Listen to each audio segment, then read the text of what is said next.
Olá, querido aluno, nós voltamos com a correção das atividades do segundo bloco.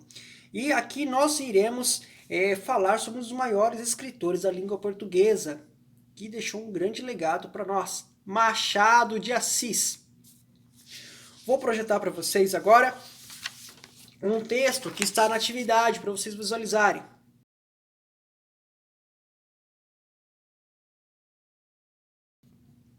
Sim, Machado de Assis. Então eu trouxe até um texto aqui, ó, dele, aliás, um livro, Contos Escolhidos, Machado de Assis, da editora Martin Claret, né, francês. E aqui ele traz vários contos sobre Machado. Aqui tem uma foto dele, ó, olha como Machado era. Machado, né, ele era negro, né, ele era bisneto de escravos e ascendeu como jovem trabalhador. E assim ele foi um dos maiores escritores da língua portuguesa, pelo legado que ele deixa pra gente. Textos assim maravilhosos, textos muito bons.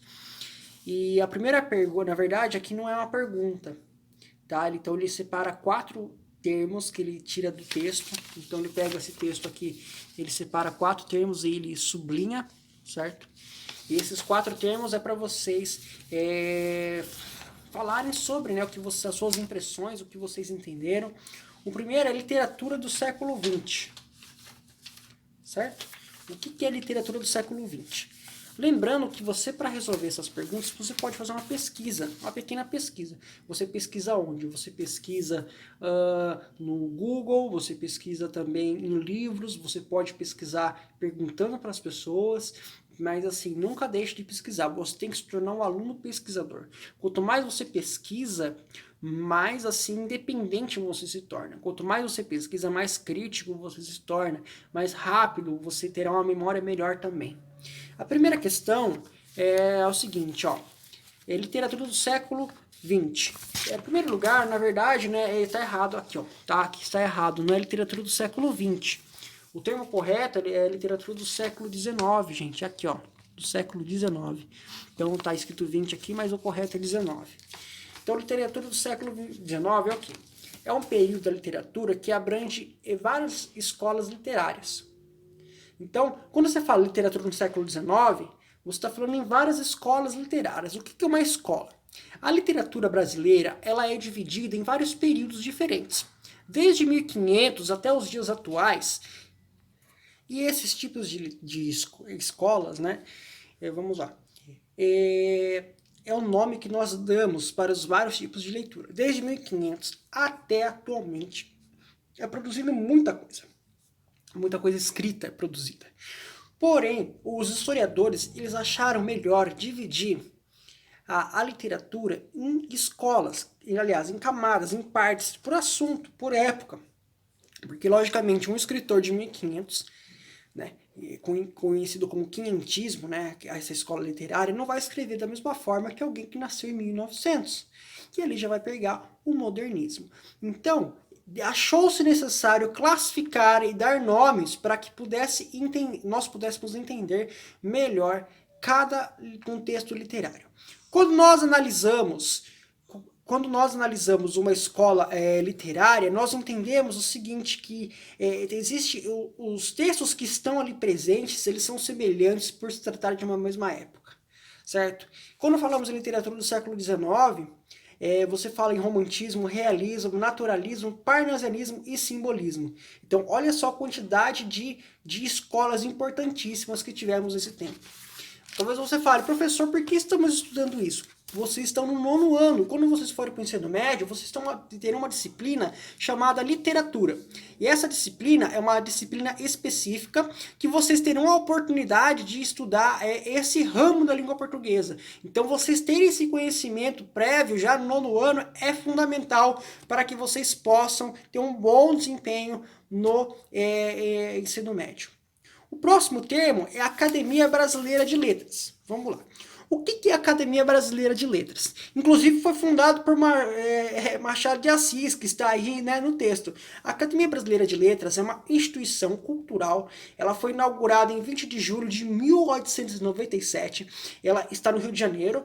E o objetivo dela é o cultivo da língua e literatura nacional. Então, é uma instituição que muitas pessoas já passaram por essa instituição, muitas pessoas, autores famosos passaram por ela, até hoje ela ainda existe, então quem ocupa as cadeiras dessa Academia Brasileira de Letras são pessoas célebres, pessoas importantes que contribuíram para a divulgação e da preservação da língua portuguesa como um patrimônio histórico, como um patrimônio de identidade, como um patrimônio cultural.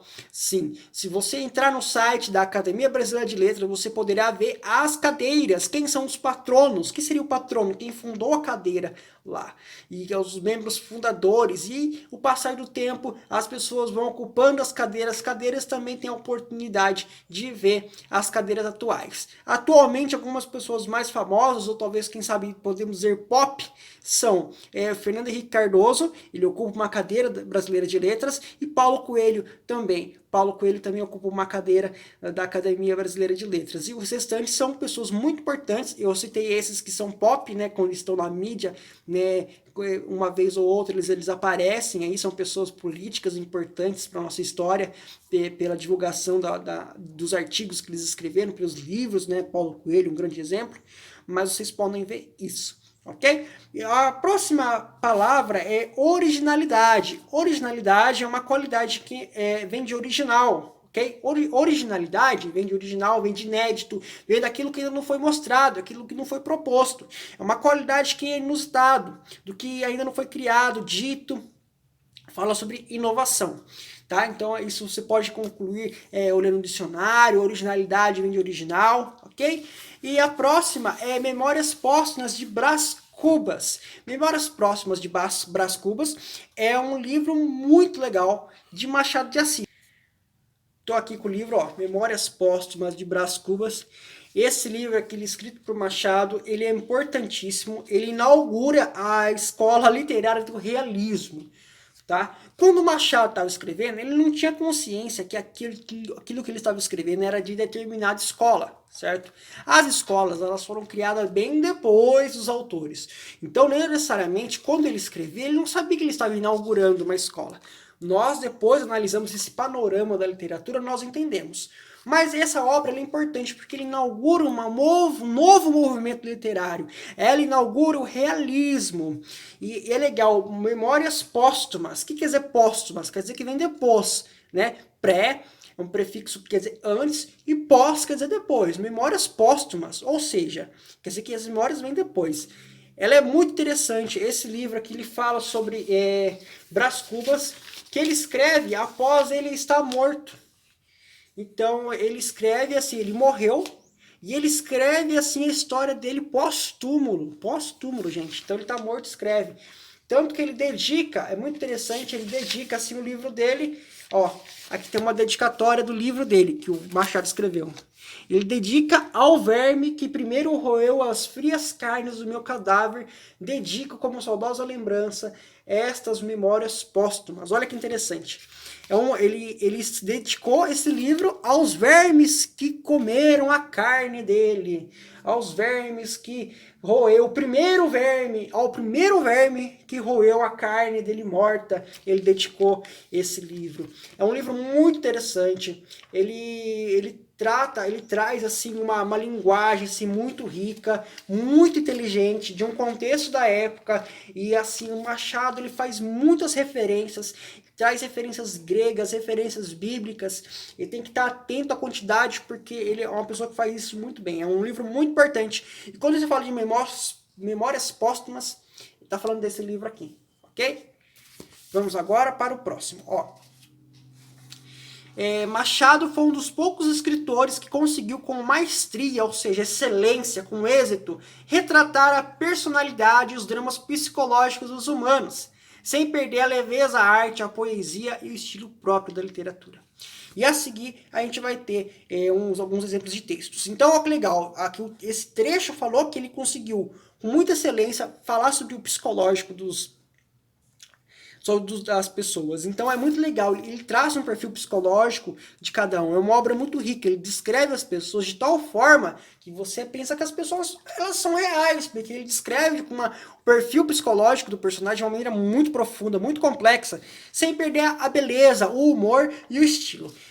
Depois, aqui ele traz um texto chamado O Espelho. Tá? Um conto dele chamado O Espelho. E também fala para você grifar, ok? Grifar o quê? Grifar os trechos desse texto que você achar mais interessante. Depois que ele traz esse texto, ele na sequência, ele traz aqui uma opinião de um especialista. Ele analisa esse texto aqui. Então ele é um especialista analisando esse conto, O Espelho, de Machado de Assis, aqui. Professor, qual que é a finalidade disso? Ora bolas, ler mesmo, porque ler é um exercício. Ler é uma prática diária. Ler estabelece conexões neurais na sua cabecinha para que você cada vez mais atinja a inteligência. Quando você lê, você melhora a sua memória. Quando você lê, você tem conhecimento. Quando você lê, você tem capacidade de expressar opiniões relevantes sobre vários assuntos. Então aqui também é um exercício de leitura. Grife aqui trechos do conto O Espelho, leia a opinião do especialista e após isso, para finalizar, olha só, você vai registrar as suas impressões sobre essa leitura. O que são as suas impressões? Aquilo que você entendeu, aquilo que você achou, aquilo que você entendeu sobre esse texto, como você pode ser relevante para a sua vida. Eu achei legal, professor, eu achei interessante. Não. Olha a quantidade de linha que tem aqui. Muitas linhas, eu ia contar, mas tem bastante. Vou contar, 1, 2, 3, 4, 5, 6, 7, 8, 9, 10, 11, 12, 13, 14 linhas para você expressar o que você entendeu desse texto de Machado, junto com o texto do especialista, a sua opinião pessoal. Beleza, gente? Encerramos por aqui nosso vídeo, nossa correção. Eu espero que você tenha aprendido um pouquinho mais sobre Machado de Assis, esses dois livrinhos deles aqui, e sobre a importância da leitura como ferramenta e um exercício fundamental para o seu desempenho escolar. Você está no 9º ano, você irá para o ensino médio, haverá uma nova e longa jornada. E conhecer esses autores da literatura brasileira será muito importante para a sua formação, ok? Boas aulas, boas leituras e bom estudo! E é isso, pessoal. Vamos ficando por aqui. Espero que vocês tenham gostado e aprendido bastante. Até a próxima. Bons estudos!